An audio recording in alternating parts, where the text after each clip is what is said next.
হে বন্ধুগণ, welcome to Thanu MSG blog.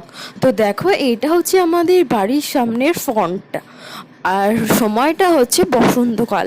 তো short video হোক আর ফুল ভিডিও হোক, ভিডিওটা আপলোড করতে আমার অনেক দেরি হয়ে গেছে। আর এই যে বসন্তকালে ফুলের চারিদিকে ফুলের মেলা তোমরা অবশ্যই দেখতে পারবে, আর কত সুন্দর লাগছে দেখো। আর এইটা হচ্ছে নেহেরু পার্ক, যেখানে সমস্ত বাচ্চাদের ঘোরাতে নিয়ে আসা হয়, আর এখানে বাচ্চা বড় সকলেই পার্কে ঘোরে। তো এখানে এসে আমি প্রথমেই শ্যুট করতে লেগেছিলাম এই যে ফুল গাছটার ফুলগুলো দিয়ে। আমার কিন্তু খুব ভালো লেগেছে এই ফুলগুলো। তারপর আমার ছেলেকে একটু এখানে ঝুলবাজি খেলিয়ে তারপরে আমরা আবার আর একটা ফুল গাছের ভিডিও বানিয়ে নিই। এই যে কাগজ ফুলগুলো, এর কিন্তু খুব সুন্দর, না গন্ধ থাকে না কিছু, দেখতে কিন্তু অনেক সুন্দর হয়। আর এই রকম ভিডিওর জন্য তানু এমএসজি ব্লগকে সাপোর্ট করো আর সাবস্ক্রাইব করো।